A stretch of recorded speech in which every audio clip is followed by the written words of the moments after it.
Você já negou uma dor, um sentimento ou até a própria presença de Deus na sua vida? Hoje, vamos mergulhar em uma das reflexões mais impactantes e dolorosas trazidas pela palestrante Maíse Braga. A negação. Esse mecanismo tão sutil e tão perigoso. Porque negar não é apenas mentir para os outros. É mentir para si mesmo. Negar que está sofrendo. Que precisa perdoar. Que precisa mudar. Negar que está doente por dentro. Mesmo com o corpo em pé. Negar que já ouviu, lá no fundo, o chamado dos espíritos e mesmo assim, escolheu ignorar. A verdade, como diz Maíse, sempre volta. E se você não a enfrentar agora, ela vai te esperar lá no mundo espiritual. E quando esse momento chegar, você vai ter que contar a sua história. E aí, será que você vai ter coragem de ouvir o que seu espírito tem a dizer? Assista até o fim. Essa mensagem pode mudar a forma como você encara a sua própria vida. E se algo já tocou seu coração, comenta aqui embaixo. Você já negou alguma verdade importante sobre você? Meninos, na noite de hoje vamos falar sobre negação. No Livro dos Espíritos, vou ler apenas a pergunta de número 1. Quando Kardec fez o que qualquer um de nós faria no lugar dele, com a pleiade de espíritos ali presentes, para que ele formulasse, primeiro 550 perguntas, mais tarde o livro foi ampliado para 1000, mas a pergunta primeira que fez é: o que é Deus? Ele não pergunta quem é Deus, mas o que é Deus? E os espíritos responderam: Deus é a inteligência suprema, causa primária de todas as coisas. Se há uma coisa que, segundo os espíritos nos dizem, quase todos nós negamos em múltiplas existências, foi a existência de Deus. Porque para o homem da terra, muitas vezes orgulhoso, admitir que não era o senhor total do seu destino ficava difícil. E muitas vezes aquele que não crê na existência suprema, com certeza esquece-se de que até os selvagens, em toda parte, creem nas forças superiores a si mesmos, às quais dão o nome também de Deus. Quando nós vivemos momentos difíceis, como esses que atualmente estão acontecendo na Terra, a nossa intenção, muitas vezes, é de acreditar que essas forças superiores, na verdade, não existem ou estão sendo negligentes e até indiferentes a nós. Quando nós negamos a existência dessas forças, obviamente, não temos sintonia com elas. E para receber a ajuda delas, torna-se cada vez mais difícil. Porque se há algo que aprendemos com aqueles que já viveram na Terra e que hoje estão fora da matéria, mas para a qual voltarão amanhã, vamos trocar de lugar com eles. Se há uma coisa que nos ensinam é que sintonia é fundamental até para receber ajuda. Não basta a nossa necessidade ou o nosso merecimento, mas que estejamos ligados. Nossa necessidade, nosso merecimento, o anseio de estarmos ligados de verdade a tudo aquilo que possa nos beneficiar.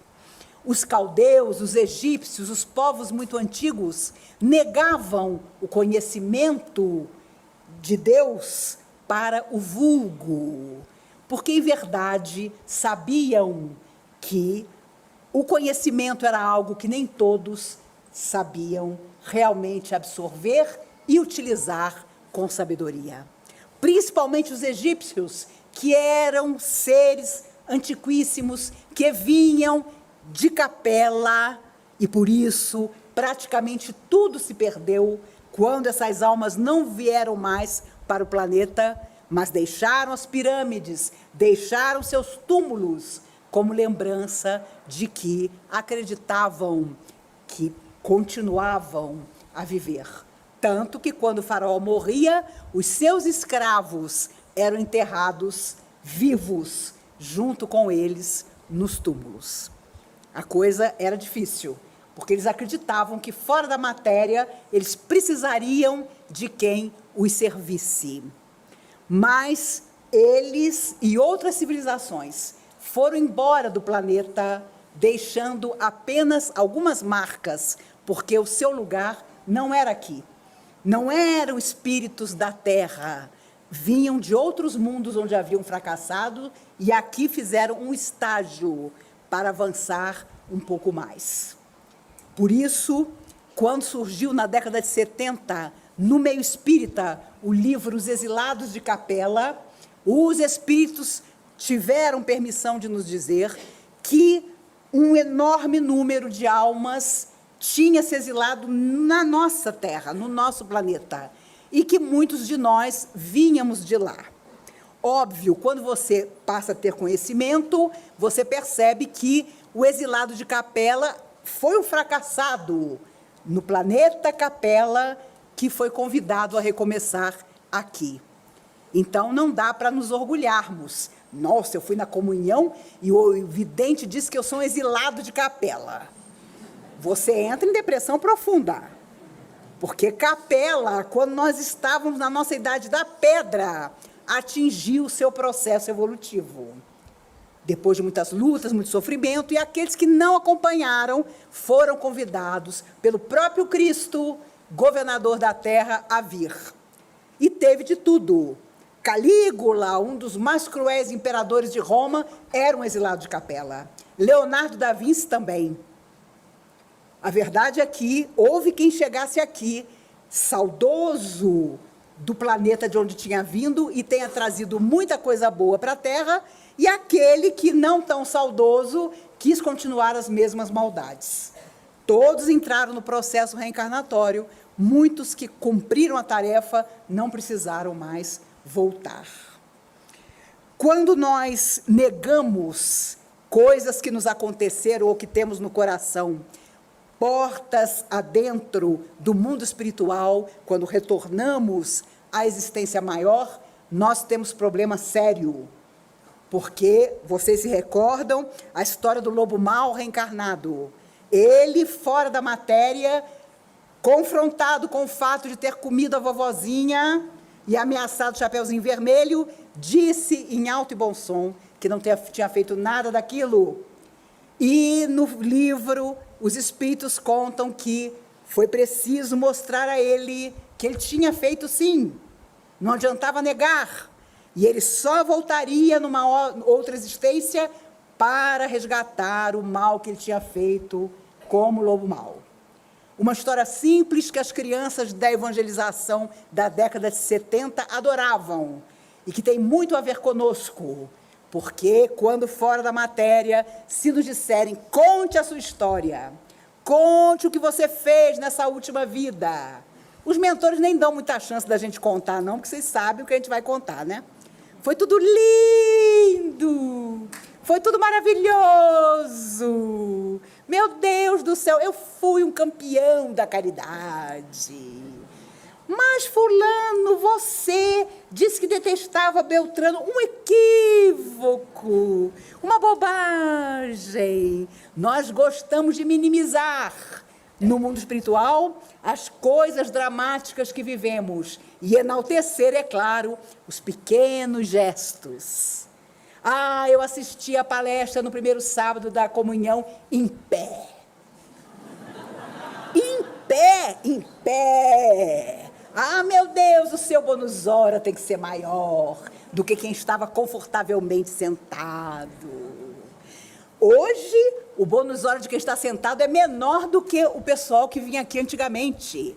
Porque os bancos, vocês pensam que eram fofinhos? Eram de madeira. E aquela madeira ripada. Não tinha quem dormisse assistindo a palestra. Você ficava reto, doía tudo. Depois, quando seu Mário conseguiu um dinheirinho a mais, começou a surgir um banco um pouco mais confortável. Adivinha para onde foram os bancos de madeira dura? Para a mocidade. E graças a Deus eu dirigi a mocidade na época, devo ter algum resgate positivo em relação a isso. Porque não adiantava botar almofada, não. O negócio era difícil. Quando nós desencarnamos, obviamente, se tivermos lucidez para contar o que se passou conosco, nós vamos ter que conter a nossa emoção, porque não duvidemos, nos emocionaremos.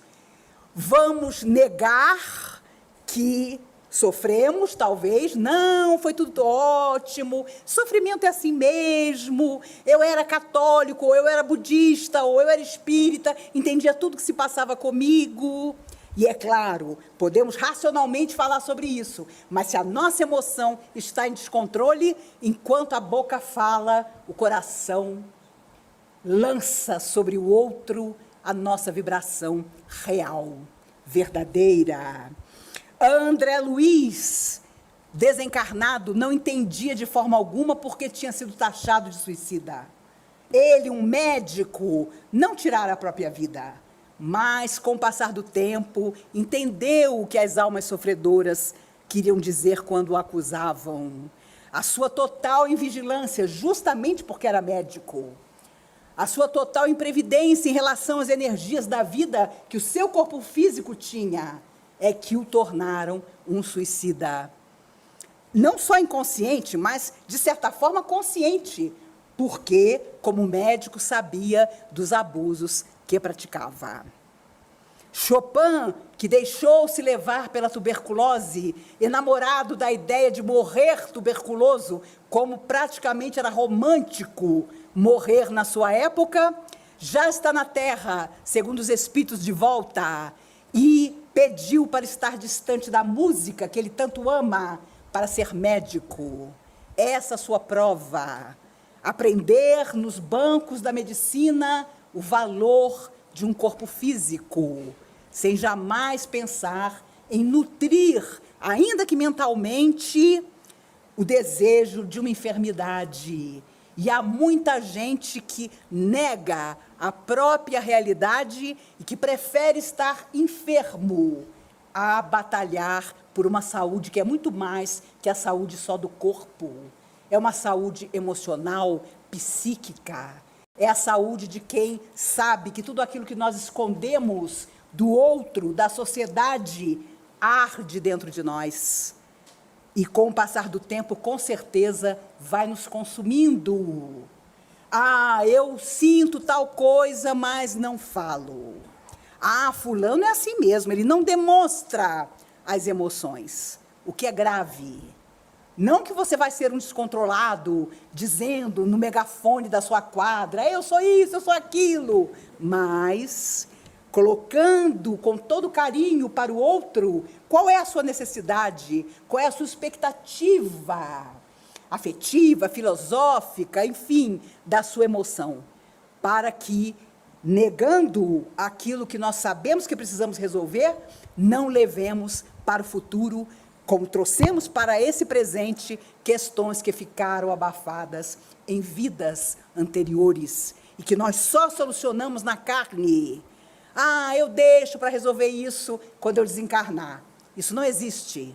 Por isso nós voltamos muitas vezes ao corpo de carne, porque há coisas, e é a maioria delas, que nós só solucionamos de novo vivendo num corpo de carne, reencontrando determinadas pessoas e principalmente situações que nos afligiram, que nós negamos que existissem, mas que precisam ser reprisadas. Isso é inegável. Nos conflitos emocionais, nas psicopatias, na própria esquizofrenia e na loucura, nós encontramos corações que se auto-enganam, achando que estão enganando a tudo em volta. E é claro, quantos espíritos se manifestam nos trabalhos mediúnicos, contando uma história que, na realidade, é outra. E não precisa ser desencarnado, não. Durante muitos anos eu fui orientadora dessa casa, ainda muito jovem, e entrava a pessoa para contar o problema dela. Inacreditável que a pessoa contava uma história geralmente em que ela era vítima. E eu era muito garota, eu me condoía com aquilo. Eu já olhava para aquele rostinho sofrido, de um jeito assim carinhoso. Mas, às vezes, a coisa era tão séria, a mentira era tão grande, que os espíritos amigos apareciam e diziam, não é nada disso. E detalhe, na maioria das vezes não eram os espíritos amigos, eram as almas sofredoras que acompanhavam aquela pessoa. Nem preciso dizer a vocês que, na minha experiência, quando isso aconteceu das primeiras vezes, eu olhava aquela alminha sofredora ali, grudada no encarnado, e pensava, coitadinho, ele está tão grudado no irmãozinho encarnado que nem tem noção que ele é um inimigo desse irmão encarnado. Mas, às vezes, a situação era bem outra. A alma sofredora que perseguia era o encarnado. E até hoje, às vezes as pessoas mandam e-mail para o programa Conversando com Maíse, e quando relatam o seu caso, na hora que eu vou começar a escrever a resposta, pensando, coitado do fulano, os espíritos com todo carinho dizem, é que a história não é bem assim. E não é para criar fofoca, não. É que para ajudar, você precisa saber. É sério. Para ajudar, você precisa saber. Imagine se eu dissesse, na resposta, ô fulano, não se preocupe. Do jeito que você é merecedor, tudo de maravilhoso vai acontecer para você.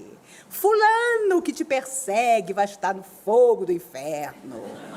E aí, é claro, quando a pessoa recebe o e-mail de volta, pensa, nossa, mas esse povo da comunhão não tem mediunidade nenhuma. Porque olha só a resposta que ela me trouxe. Como eu consegui enganá-la. Eu conto um episódio para vocês. Há muitos anos atrás, uma moça conseguiu o telefone da minha casa. Isso tem muitos anos mesmo, eu ainda era garota, já fazia palestra. E ela, então, me ligou, chorando, contando um drama. E eu fiquei tão conduída daquilo que levei uns 20 minutos ou mais conversando com ela no telefone, tentando encontrar com ela uma solução para o conflito que a fazia chorar tanto. Passam-se uns 2 anos. Eu encontrei, por acaso, uma pessoa que, na época, morava com essa moça. E esta moça veio me contar que era tudo mentira. Que a garota pegou-me o telefone e disse, eu vou telefonar para ela, vou contar uma história boba para ver o que ela me responde.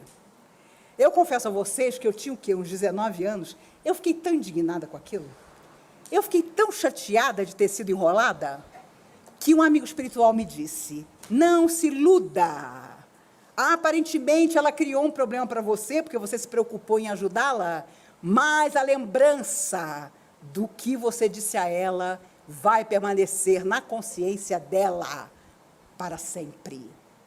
Eu nunca mais soube dessa pessoa, a não ser muitos anos depois, quando me contaram todas as coisas ruins que haviam acontecido a ela. Não por um desejo meu, mas porque ela se acostumou a mentir, não simplesmente para mim, que ela considerava uma boba que fazia palestra na comunhão, mas a muitas outras pessoas que, sim, essas causaram a ela prejuízos e dramas terríveis. Quando nós aparentemente dizemos ao outro, eu não preciso de você, pensemos bem, porque todos nós estamos interligados, e é por isso que mesmo quando amanhecemos positivos, ao longo do dia, muitas vezes, vamos caindo no nosso padrão vibratório, porque encontramos um monte de gente a nos dizer que somos tolos, porque o mundo está se acabando e nós precisamos acabar com ele. E por isso, quantas vezes vi espíritos sofredores manifestando-se em médiums nessa casa, que contavam suas histórias, claro, dando a sua versão de terem sido perseguidos, vítimas, e depois, esclarecidos com a orientação dos mentores, choravam e contavam que a realidade era outra. Não estavam sofrendo por serem vítimas, mas porque tinham sido os algozes. Por isso, quando desencarnamos, e hoje parece tão distante esse dia, nós não nos preocupamos com aquilo que aparentemente levamos para o lado de lá, mas devemos estar preocupados com o que o nosso coração vai contar de verdadeiro, não aquilo que nós pensávamos que era verdade, mas aquilo que estava no mais profundo do nosso coração. Simão Pedro ouviu do Cristo: antes que o galo cante e o dia nasça, tu me negarás 3 vezes. Senhor, justo eu, jamais, Senhor. Mas aconteceu exatamente como Jesus lhe dissera. Quando pela 3ª vez ele disse a um centurião romano: eu nada tenho a ver com esse Messias, eu não o conhecia, ele ouviu o galo cantar, anunciando o novo dia. Mas não terminou aí, porque o remorso que Pedro viveu naquela hora, em que ouviu o galo cantar e se lembrou de que naquele período ele negara Jesus 3 vezes realmente, o acompanhou para sempre. E quando você vê a vida extraordinária que ele teve, a própria sombra dele curava as pessoas quando a sombra passava pelos doentes. Quando você vê que ele foi crucificado de cabeça para baixo, porque se achava não merecedor de ser crucificado na mesma posição que Jesus havia sido crucificado, você fica se perguntando: mas como, meu Deus, que ele permaneceu com remorso? E, no entanto, os Espíritos dizem que permaneceu. Se tornou um gigante. Tu és pedra, e sobre essa pedra eu edificarei a minha igreja. Não era a igreja católica, era todo o cristianismo que nasceria com a crucificação de Jesus. Mesmo assim, ele trazia no coração a tristeza de haver negado Jesus 3 vezes. E o seu sonho era estar fora da matéria para pedir perdão a Jesus. E os Espíritos, através de Chico Xavier, contam que uma vez crucificado, o próprio Cristo veio buscá-lo. E ele, morto de felicidade, ajoelhou-se à frente de Jesus e, para sua surpresa, Jesus o ergue e diz: que bom que estás de volta, Pedro, mas agora eu preciso ir. E Pedro, que durante tanto tempo aguardara por aquele encontro, diz: mas, Senhor, vais aonde, se acabei de chegar? Vou à terra, meu filho, porque lá milhões de almas precisam de mim. E como Pedro queria estar com Jesus, não teve outro jeito. Se grudou com ele e voltou também. Voltou fora da matéria para então erguer aqueles que morriam na boca das feras famintas para testemunhar o seu amor ao cristianismo. Mas Pedro levou para sempre aquele momento em que negou Jesus. Por isso, ainda que nós queiramos, quando voltamos à matéria, trazemos marcado em nossa alma, em nosso psíquico, o que deixamos de fazer, o que nos negamos a realizar, o que mentimos, para então refazer o nosso destino. Por isso, se nós desenvolvemos um pouquinho o nosso lado espiritual, difícil imaginar que não tenhamos intuições. Todos as temos. Ah, meu Deus, alguma coisa me diz que eu já fiz alguma coisa grave para fulano. Se eu tenho essa intuição, quem sabe não seja verdade, agora vou fazer diferente. Meu Deus, alguma coisa me diz que este caminho que eu estou buscando trilhar é o mesmo caminho que já me infelicitou outras vezes. Por que, apesar de todo mundo dizer que vai ser maravilhoso, alguma coisa dentro de mim nega essa maravilha toda? Se nós tivermos a preocupação de manter a nossa intuição, e isso nada mais é do que sintonia, nós vamos errar menos dessa vez. Porque algo em nosso coração, uma voz interior, nos diz: você já foi por aí e não deu certo. Você já acabou com a sua vida por ser completamente enlouquecido por Beltrano e agora você está indo pelo mesmo caminho. Impossível que nenhum de nós já tenha vivido, tenha deixado de viver um momento assim, em que tudo nos falava de renúncia, de abnegação, de cuidado, e mesmo assim nós nos lançamos como alguém que se joga de uma grande altura sem uma rede de proteção. E é por isso que quando nós começamos a entender que negar o que precisa ser solucionado não vai nos levar a lugar nenhum, nós vamos em busca das soluções. Eu não posso encontrar fulano, toda vez que eu encontro eu me sinto bem, porque há tempos atrás aconteceu tal coisa, ou eu estou imaginando que fulano pensa tal coisa sobre mim. Não imaginemos.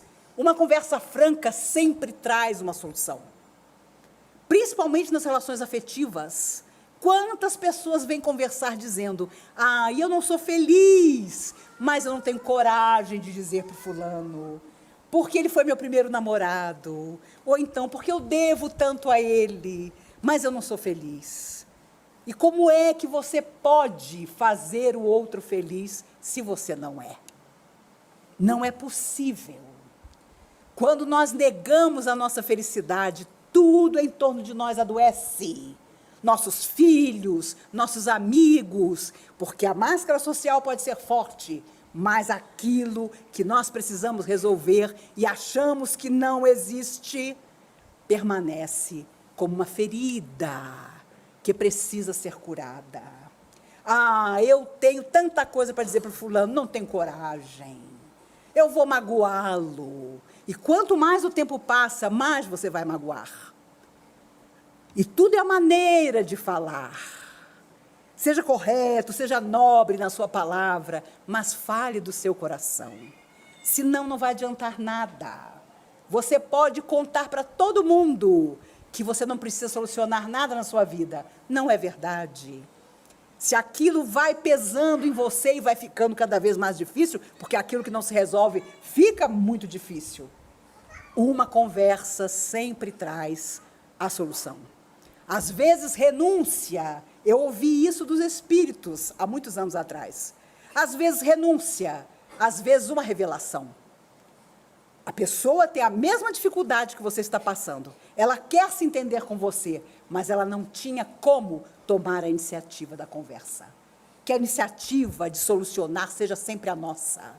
Que nós disputemos a alegria de viver conforme aquilo que nós acreditamos e de saber que se nós não somos felizes, não faremos ninguém feliz.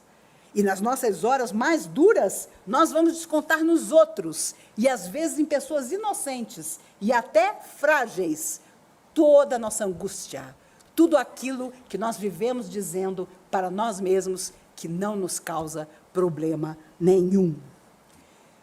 O compositor Cazuza sabia da doença que tinha, emagrecia a olhos vistos, sua pele já se enegrecia pela falta de oxigenação. Naquela época, o coquetel não existia, o AZT levou muita gente embora, e ele um dia diz, eu preciso admitir ao público que eu tenho AIDS. E a mãe enlouqueceu, não faça isso, vai todo mundo cair em cima de você. E ficou famosa a frase que ele disse à mãe, mãe, eu digo a todo mundo na música, Brasil, mostra a sua cara, como é que eu estou escondendo a minha? E ele pede ao jornalista amigo, que trabalhava numa revista, para entrevistá-lo. E para sua surpresa, triste surpresa, sua foto aparece na capa e embaixo a frase, o poeta agoniza em praça pública. Foi um choque, a maneira como, depois de ter negado que estava doente, ele é exposto. E chorou horas a fio, conta até hoje a sua mãe, Lucinha. O pai ficou revoltado, porque o jornalista era amigo. Como é que tinha tratado a matéria daquela maneira? Mas porque, às vezes, nós demoramos tanto para tomar atitude que, quando a tomamos, não somos bem interpretados. E há sempre quem adultere até a nossa verdadeira intenção. Mas negar aquilo que nós precisamos admitir para solucionar não é solução, não é saída para nossas almas. Já fizemos isso em vidas que se foram. Agora, não importa em que acreditemos, precisamos acreditar em nós. O que é Deus? Responderam os espíritos. É a causa primária de todas as coisas. Então, não importa se você acha que aquele velhinho de barba branca, que fica sentado num trono, não importa se é alguém que não gosta de você, você pensa isso nas horas em que nada dá certo, não importa. Importa que se você entra em sintonia com essa força extraordinária que não nos deixa desistir, então você não nega tudo aquilo que você precisa transformar. As lutas de agora, se somatizamos, se tornam doença. Mas é preciso saber que se nós buscamos cura, não basta manter o corpo saudável, mas a nossa emoção precisa estar saudável também. E não é sair por aí, olha, agora, essa semana, eu assisti uma palestra da Maís lá na comunhão, vocês se preparem, que eu já vou chegar no trabalho segunda-feira estapeando todo mundo. Meu chefe, então, nem se fala. Eu vou pegar ele e vou dizer, é hoje. Obviamente, você vai ser advertido ou vai perder seu emprego. Mas, quando nós percebemos que o outro também precisa de esclarecimento, nós começamos devagar e sempre a mudar a nossa atitude. Havia uma senhora, o Chico contava essa história, que descobriu que o marido tinha uma namorada, isso na década de 50 do século passado. Hoje é bem diferente, né? Dizem, né? As pessoas que passam por essa experiência. Mas, antigamente, era um drama absoluto. Ela tinha filhos com ele. E ele, então, declara-se, olha, eu venho negando essa situação, mas a verdade é que eu me apaixonei por outra e eu estou com tudo organizado para ir embora. Ela disse a ele, vá, meu caro, imagine, o seu marido chega para você e diz que se apaixonou por outra, que ele está indo embora, e você diz, vá, meu caro. É lindo, né? Na teoria. E ela disse, vá, meu caro, eu ficarei aqui, junto aos nossos filhos, no lar que um dia nós dois construímos. Vá, eu tenho certeza que você está em busca de outra coisa, que não é a felicidade que eu imaginei que você tinha ao nosso lado. E o Chico contava emocionado que o cara ficou com uma vergonha tão grande que foi lá fora, terminou o relacionamento dele e voltou para casa. Porque só aí percebeu a mulher extraordinária que ele tinha ao lado dela. Vale a dica. Você sempre pode tentar. Mas se for alguma amiga sua, parta para a loucura.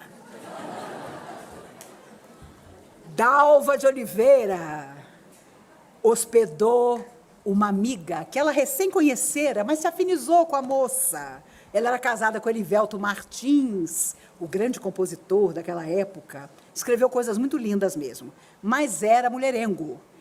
Ela, Dalva de Oliveira, tinha uma família com ele, e a moça precisava, estava tentando uma vida na rádio, ser cantora, e a Dalva disse, se hospeda lá em casa, fica lá em casa, negando para si mesma quem era o marido dela.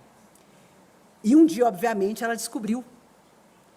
E eles travaram, os dois, uma batalha tremenda, vários compositores começaram a fazer música para um, música para outro, e ela cantava, na época, uma música maravilhosa que Maria Bethânia imortalizou mais tarde. A minha dor é enorme, mas eu sei que não dorme quem vela por nós. Há um Deus, sim, há um Deus. E esse Deus lá no céu há de ouvir minha voz. Se eles estão me traindo, se andam fingindo que é só amizade, hão de pagar-me bem caro, se eu algum dia souber a verdade. E ela soube. E, enigmática como toda mulher, chegou, encontrou os dois juntos, pegou todas as roupas da amiga, jogou numa mala, jogou a amiga e a mala pela escada. Ela não negava os seus sentimentos. E lá rolaram pela escada a falsa amiga e a mala. Anos depois, em 73, já há muito tempo separada de Erivelto Martins, morrendo no hospital, ela pede a seu filho, Peri Ribeiro, para que o pai fosse visitá-la. Ela queria vê-lo pela última vez, e ele não foi. Vocês têm dúvida de que essa história não terminou nessa vida? Ah, não termina. Então, não negue. A pessoa está morrendo, pediu para te ver? Vá. Vá. Não custa nada. Você chega lá, se você quiser, finja. Segura a mão. Não foi, mas você vai dizer, você foi a pessoa da minha vida. Depois, quando você reencontrá-la no mundo espiritual, você se entende. Mas nessa, deixe que ela parta serena. Ela pediu para que ele fosse vê-la e ele não foi. Como se ele fosse a grande vítima. Coisa que cá entre nós, ele não era. Então, é importante pensar que negar significa não resolver. Por isso, vamos à resolução do nosso destino. Façamos isso, nós precisamos. O peso do que nós não admitimos e precisa ser verbalizado é o que nós precisamos tirar de nós para, enfim, transformar a nossa vida. Jesus procurou calar tudo que ele sabia, mas que ele sabia também não era a hora de dizer. Porque as pessoas da época dele, meu Deus, que éramos nós, com certeza, não tinham a mínima ideia de quanto era iluminado aquele coração. Ele, o governador da terra, se fez menino para estar conosco, para dizer, olha, ama, serve, perdoa, acredita. Mas nós estávamos sempre muito preocupados com outras coisas e estamos atrás dele até hoje. Freud saiu do mundo espiritual um dia para fazer tudo o que fez, mas tinha uma coisa a mais. Ele deveria, com suas pesquisas, comprovar que não vivemos só uma vida. E, através da hipnose em seu consultório, muitas vezes, ele chegou na mente dos seus pacientes e os seus pacientes descreveram encarnações anteriores. E ele, ávido de esclarecer tudo, mas não tudo de verdade, negou-se a colocar no papel as suas pesquisas mais importantes. E no mundo espiritual, ele sofreu amargamente, porque não fez a parte final dessa coisa extraordinária que foi abrir as portas da nossa mente para os tratados extraordinários de psicologia que até hoje nos beneficiam, que era comprovar não uma, mas várias existências. Mas começou ainda na Terra, pelo desequilíbrio da sua emoção, que sabia, sua alma inconscientemente sabia que ele não podia ter negado isso, ele desenvolve um câncer pavoroso de garganta, de língua, e perdeu quase todo um pedaço do rosto. Ele tinha uma mandíbula artificial que ele colocava com grande sofrimento no seu rosto para minimamente conviver nos últimos tempos com a família. Desencarna em 39, quando então a Segunda Guerra começava. Ele, judeu, com certeza teria sido grandemente perseguido, mas perseguiu a si mesmo, na sua memória, fora da matéria, por não ter deixado um legado ainda maior do que o legado que deixou. Uma negação da qual, com certeza, ele muito se arrependeu. Quando nós precisamos silenciar, quando não é a hora, não é o momento o silêncio é luz, não negação. Há coisas que nós não podemos, muitas vezes, dizer, porque o outro teria enorme prejuízo em ouvir.